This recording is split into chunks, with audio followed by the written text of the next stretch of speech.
Well, good afternoon, everyone. My name is Amol Nirgudkar. I'm the CEO of Patient Prism, and I'm delighted to welcome one of my good friends, Maria Melone, to our studios this afternoon to talk about lots of different things that are in our wheelhouse, but mainly of what's happening in the dental industry with respect to deal making and mergers and acquisitions, and really, it's been a topic that is been on my mind since the pandemic started, as how this will all affect all of us.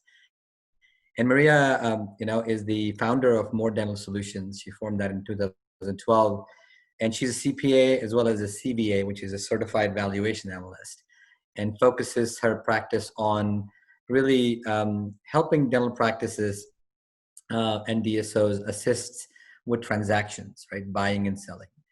And Maria, as a fellow CPA, we got our CPA license in the same year, 1998, which is something we have in common.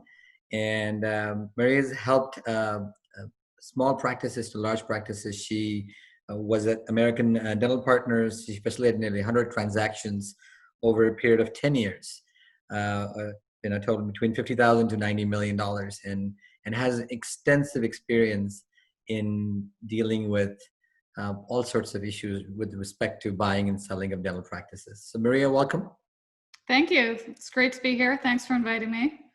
Absolutely. And we've been doing a lot of webinars, as you can see, as you've seen on our social media pages, about lots of different topics. But this is something that we have not done yet, which is really the climate to discuss what's happening in the valuation world, to discuss what's happening in terms of M&A activity.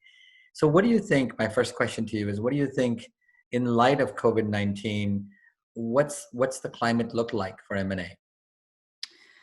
Yeah, it's been very interesting. I would say this last 2 months has been the most challenging time of my career. Certainly, it's been very difficult to talk to people such as you, talk to clients, talk to other colleagues about what's going on, and specifically about valuation.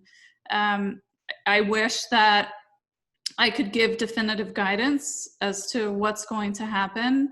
I think that, there are some lessons that we learned coming out of the global financial crisis that have some relevancy as we think about valuation today. But the difference is that we now have this component, the pandemic component, on top of an economic component that really changes things. And when we all started, I think that, generally in our culture, I think that there is a rush to have an answer.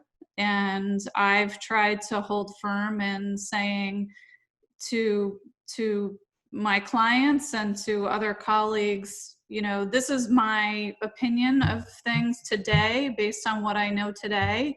But I know that my knowledge base is going to change as we learn new things about the evolution of the pandemic, as we learn new things about how, dentistry and the practice of dentistry is going to change, whether it be for the short term or the long term. And so, I take an approach of saying, this is an evolving situation, and I don't think it's fair for anyone to say that they can give you definitive guidance, in a particular moment. It's changing. And, before we started the call, we were talking about some very positive trends that we were seeing, which were quite different from earlier guidance that we were getting through surveys and other anecdotal information. There was a real fear, I think, especially from a buyer's perspective, about how do I decide what to pay for a practice that's currently closed? I have no idea if patients are going to want to come back into the practice. I have no idea if the revenue is going to, return to historical levels. And, this week we saw some really wonderful data suggesting that, practices are opening, patients are coming back into the office, and many providers are feel fairly confident that their revenue will be fairly consistent with their historical trends, even after being closed for 6-8 weeks or more. I was talking this morning with a CEO of a prominent DSO, and one of the questions he was, and he's seeing that exact trend that there is a pent up demand. There is patients coming in, and schedules seem to be decently full, although at limited capacity in terms of, because you can't really see the same number of patients today as you used to see before because of all the distancing rules and how much longer it takes to disinfect the operatories and all that stuff. Yeah. The question that becomes on his mind was, what happens in after the first round of patients who have missed their appointments? Does it go back? And nobody knows, right? What happens in the middle of June when we've been open for 3-4 weeks, and everybody who was supposed to see us that was delayed has seen us, but now um, will patients keep coming back? But you made an interesting point about buyers, and we can maybe start the question around what do buyers, right, need to be thinking about in light of this? And you talked about some ideas around, I mean, they have some questions about apprehensions about, hey, is this going to be, how long will this last? So what are you telling, if you have buyers that you're representing, what are you telling them now in terms of how they need to think about buying practices? Yeah, I mean, to some degree, it's very, specific to the individual buyer and what they're trying to accomplish and achieve. And, for example, I had been working with a client for years. He had been looking for a practice, I want to say 5 or 6 years. I can't tell you how many practices I looked at on his behalf that didn't work out. And early, or it was probably late in 2019, he connected with a seller, really thought it fit almost every one of his criteria in terms of style of practice, size, geography. And they had largely come to terms and were scheduling a closing when, COVID hit. And unfortunately, the seller really dug his heels in and said he wasn't going to delay very significantly the closing date. He wasn't willing to agree to terms that would have suggested the practice needed to reopen before the closing was going to occur. And so, again, my client felt that, and we renegotiated some of the terms of the deal, so it wasn't exactly as it had been previously negotiated, but my client felt strongly that he didn't want to miss out on this opportunity. And so they actually, and his bank was willing to proceed with the financing. And so he acquired the practice in the last week of April, and, is doing fine. Now, that may not be the best answer for everyone. I think for most buyers, there's still maybe a hesitancy. And again, we've just gotten new data this week, and as time progresses and we see how things change, guidance will change, and I think buyers will get more confidence. But I do think most buyers feel they want to see the practice back to some sort of normalcy. How that is defined is quite nebulous, I think, and really dictated by individuals as opposed to there being a standard. And, in terms of giving yourself protection from evaluation, I think the best way that you can do that is being creative with your deal structure in terms of putting some payments out into the future that may be tied to achievement of certain objectives, whether you tie it to revenue or earnings, or you can pick other operational metrics that you might want to focus on as being critical to making sure that you're paying the right price for the practice. I mean, obviously, if I was a buyer today, I will definitely want to hold back something, right?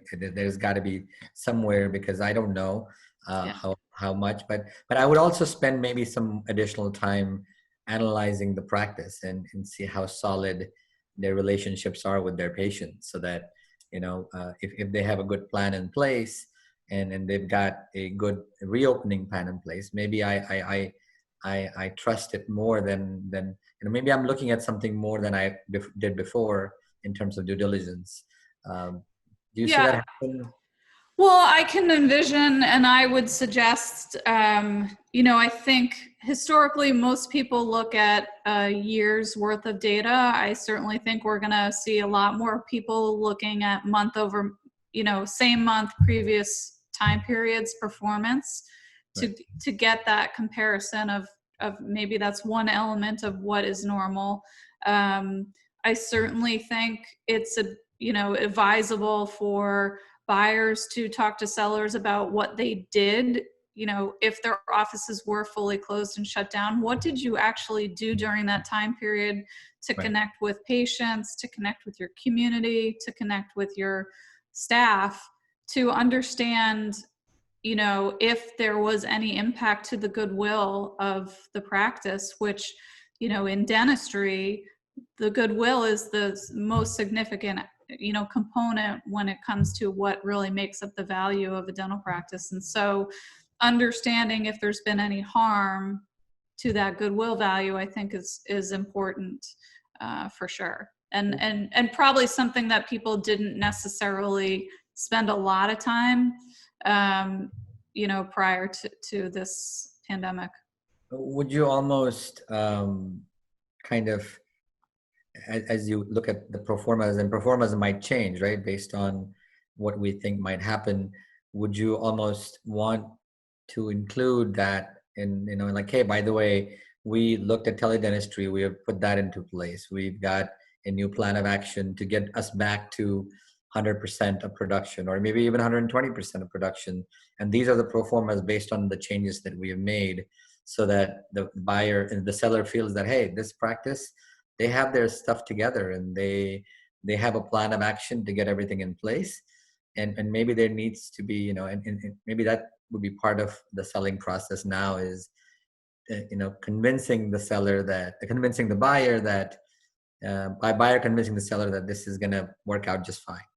Yeah, no, I think that's definitely probably critical, and also more dependent on the timing of when a practice is coming to market. So, I mean, I'm working with a client right now who, we thought we had a buyer identified, weren't able to get that closed. We then ran into the pandemic. And, this buyer, I've cited his efforts on several other calls and webinars that I've been on, because I've been so impressed with what he's done. So within about 10 days of closing the office, he's an orthodontist. He moved to a completely virtual format. He was doing virtual visits with the patient base. If there was an emergency that required an in-person visit, it was scheduled accordingly at the office. He was in regular communication with his staff, and was still also engaging with the community. And, I think that now we're in a position where we have a whole new slate of potential buyers. And this is a very big piece of helping them understand what a unique practice this is, even regardless of what he's been doing. But the fact that he took all these steps and measures and has really been in, I don't want to say constant contact, but, very regular contact with those, variety of constituents, that really suggests, and I think will prove, that the goodwill of his practice is very well maintained, and is something that the buyer is going to be able to count on, carrying them through their ownership of the practice. That's fine. I mean, with every crisis, entrepreneurs will come up with so many innovative ways to do things better, right? I think it gives all of us an opportunity to perfect our business models. Now, as the seller, let's say you're the seller, obviously there have been some practices that were in the deal stages, but what if now, you're trying to do you take the practice to market now, or do you wait until things come back? What are you seeing in that regard? Are there more practices coming on the market out there, or less? Well, I think we're going to see a couple different buckets of sellers. So last week I took calls from older doctors who are, It's not that they're afraid to go back to work or they're afraid to open their office, but they're thinking, maybe now is a good time to transition, and they've decided, yeah, let's get the process started and see where this goes. I think there is going to be practices that are actually distressed and or have been forced to close. I think that's another bucket. And then I think there are people that were contemplating a transaction, obviously held off or holding off on go market, and depending on the facts circumstances of their situation, I think that will dictate what is the right time to take it to market. So we do have deals that are actively in the market because our clients have some time sensitivity associated with getting a transaction done. And I would say we have buyers that are looking at those opportunities, but it's probably not to the level that we would normally see, because we know some buyers are just sitting on the sidelines right now. Right. The other factor is, again, we're still in this period where, yes, practices are opening up. Depending on what part of the country they're in, we may have better data to be able to share with a buyer, but at least here in the Northeast, by and large, practices are still closed. And so we still don't have that ability to show a buyer that, yes, we are back to normal, or we're, working our way towards getting back to normal. And so, the timing then becomes a bit challenging in those situations where you might come to terms with a prospective buyer, but Sure. if they're going to have a condition on closing that's going to be sometime in the future, that can just be a bit awkward, having that unknown time frame and unknown date of when you're actually going to be able to execute on the transaction.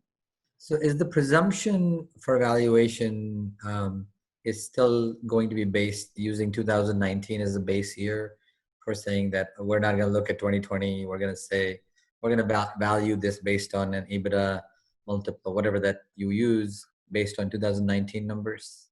Yeah, I think I would probably be looking at maybe a trailing 12 months through the end of February. Right. Maybe March, depending on where in the country you were and when your office closed. As a starting point, I then think, again, I think you have to go back into looking at the month, current month trends versus previous year of same month trends as a factor. And,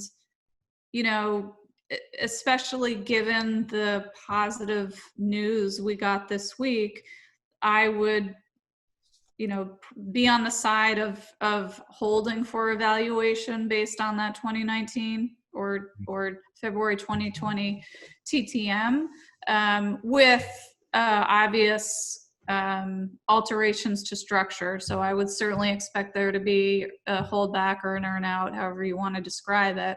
But I think ultimately the value, should hold, provided, again, we don't see any differences in the positive trends that we saw this week. Right. And provided this doesn't come back or we have another false, so we don't know that. Right. What are you seeing with banks? And I know you have lots of great relationships with banks around the country that do dental lending. What are they saying? I think most banks right now that I've been in touch with are generally on hold. They want to see the practices open again and get back to some sort of normalcy before they're willing to lend. That being said, as I mentioned, my client was able to close his transaction and the bank was willing to proceed, even though the office was technically closed at the time the deal closed. And so there are exceptions to that. And I think, again, as we all get this new information, as we all begin to see practices opening, I think the banks are going to realize that, this isn't necessarily a riskier position, in terms of lending than it had been.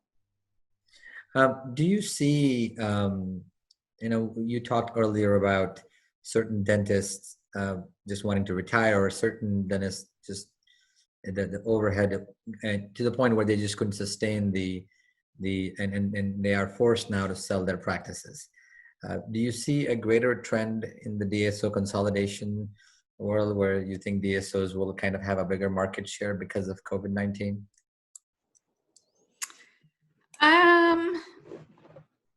I don't know. I think that there is going to be an opportunity for buyers for sure, because of this situation. I think though that while, up until the pandemic hit, I think for emerging groups, it could be difficult to compete with larger groups or even other groups, even other smaller groups that were private equity backed, because their access to capital was, for the most part, unlimited might be a little bit of an aggressive word, but certainly access to capital was generally not a barrier for them. Whereas for an emerging group, we find most emerging groups do get to some point in their traditional banking relationship where they're not able to acquire practices as quickly as they would like. And so I think now this almost sets the playing field a bit more level, because even though private equity groups might have better access to capital, they're also still using banks. And if banks are, not financing, they're not financing for anybody. And so, I think this allows those emerging groups that can be creative. I think sellers are also going to have to change their perspective on deal structures. Up until the pandemic, a seller pretty much could take the position of, I expect 100% cash at closing because I know the banks are going to give you the money to do it. And we know that that's not true right now. And so I think sellers are going to have to be, potentially, depending on what valuation they want to achieve, I think sellers may have to be more flexible, and they may have to hold a note for some portion of the purchase price if they want a deal to go forward. But I think that all speaks well for potentially allowing or giving access to more buyers, because we're going to take that financing sort of contingency off the table in some respects. Buying a business is always challenging, and having a good advisor in your team makes a lot of sense. And I know you're kind of unique in this space with your company, because you don't just come from the financial background or the valuation background, you also come from a deep dental background. And I think and you've kind of specialized yourself in that dental niche. How important it is, I've always said, I was in your shoes as well a long time ago, not in the valuation shoes, but the CPA shoes. And it was so important that clients, as they go through this process, pick the right team of advisors so that they understand there is not only just numbers to, you can't just look at P&Ls and balance sheets, but you got to look at the business. So tell us why you are, and I know why you are, but I'd love to hear from you. What makes you unique in this space when it comes to looking at the dental practice or the DSO from a holistic level, not just numbers? Yeah. I think a couple things. First of all, I think most especially over the last, I would say 10 years, there's been a pretty dramatic shift in the advisory space. So, and we've seen a lot of, I think it's been largely driven by the fact that there is so much interest in investing in dentistry, which translates into money to be made, right? And so, people see an opportunity and they want to, in essence, jump on the bandwagon. So I think from the first perspective, I would say, being careful to understand where an advisor's history and background comes from, and how long have they been advising, similar types of businesses and or sellers, I think is really important. Um, my personal background, started in dentistry in 1997. And, for the last now, what is it, 23 years or something? I've been in dentistry doing M&A, and certainly there's a lot of experience that comes with that. And the second sort of area thing that I would highlight is having worked at American Dental Partners for 10 years, I was really on the buy side of M&A in dentistry. And so not only did I have to value a practice, negotiate the transaction, but I had to help integrate it into our company and ensure that it was successful. And I had to live with those decisions. So having that responsibility really drove me to make sure I understood how a practice truly operated, what were the levers that really made it more successful or not. Right. And also, which also then drove an ability to understand how well it would fit into our organization. A lot of times when people ask about value or can I do a value, I think in their mind, they just think, oh, you're just going to crunch some numbers. Right. And, I, especially because of my experience at American Dental Partners and my understanding of the operation side of the business, the number crunching part to me is probably one of the, least impactful parts of how we drive value. And for me personally, it's understanding what makes your practice run the way it runs, what is making it to be the successful practice that it is, and or what are the opportunities and challenges in the business that have valuation impacts to them. And then lastly, I would say, being that CPA and CVA, unfortunately, we're detail-oriented people, but I think in this climate today, the details really matter, especially when we're dealing with very sophisticated buyers. They ask a lot of very detailed and nuanced questions, and it makes a transaction move a heck of a lot easier if we already know the answers to those questions, because I have the mindset of being a buyer and knowing what are they going to ask, what are they going to look for, and so digging into that to have it at the ready. We all know that all numbers are not created equal. Everybody, the dental industry, especially over the last 10 years, EBITDA has been like the hot word because everybody wants that big valuation multiple. And everybody thinks that just because an EBITDA looks in $1 million EBITDA or a $5 million EBITDA could attract, $20 million to $50 million of valuation, right? Depending on all the other things, if you have them in place. And a lot of people got burned over the years thinking about, oh, let me just aggregate a bunch of P&Ls and then call myself a DSO, sell it to, 12 times earnings. And there I am. And so I think what you bring to the table is that understanding that, hey, I can, as a seller, I can help you,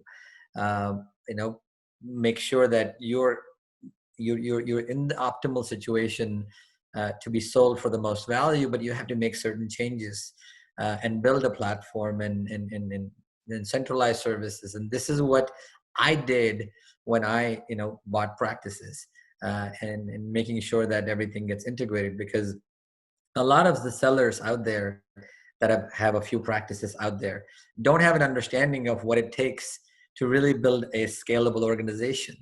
And they're all dreaming of those big numbers without really understanding it. So I think that's what you bring to the table, is this deep understanding of dentistry and what it takes to drive value, especially for the seller as they're trying to exit at the highest valuation.